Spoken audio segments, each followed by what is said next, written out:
irweyne dhaqanka iyo siyaasadda ee beelaha Subeer Cali oo loogu magac daray Muraad iyo Midnimo ayaa maanta si rasmi ah loogu soo gabagabeeyay magaalada Baargo. Shirkan ayaa waxaa laga soo saaray go'aamo beesha uu ahaan doona dhaxalgal. Daba gudoomiyaha guddida qabanqaabada Guuleed Ismaaciil ayaa faahfaahiyay qodobadaas waxaana ka mid ah hadaladiisii. qodobka ugu horeeya wuxuu yahay waxay isla qaateen beelaha Subeer Cali in madax banaanida Soomaaliland tahay shay lama taartaan ah gorgortana aan la gelin karin.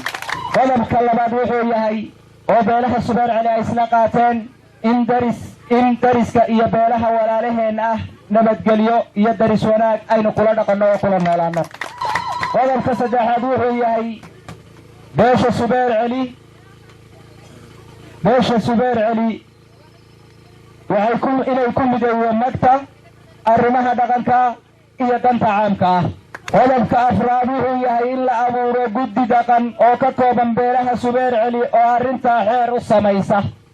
qodobka markaasi shanaad wuxuu yahay in beelaha Subeer Cali cod maal dhiigba ay u hureen dawladda kulmiye kuna hungoobeen saamigii ay xaqa ugu lahaayeen muddada 5 sano ee dawladda ay xilka haysay.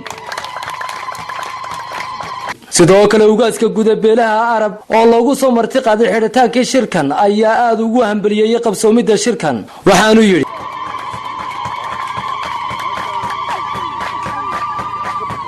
maanta waa farxad.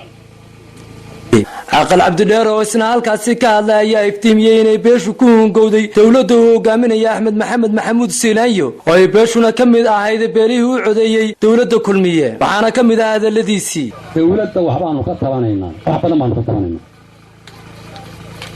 waanu ka doonaynaa waxaanu ka tabanaynaa xaq ugu leenahay.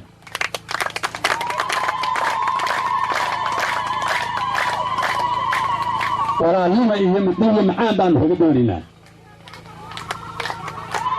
gabagabadii waxaa soo afmeeray suldaanka guud ee beelaha Subeer Cali Suldaan Xuseen Xaaji Cabdi oo sheegay in haddii ay ka waayaan xukuumadda maanta talada haysa saamigii ay beeshu ku lahayd ay ka digaragan doonaan beeshiisu. tabashada waanu muujinaynaa waxaanu xaq u leenahay weydiisanaynaa haddaanu ka weynana waanu ka tashanaynaa.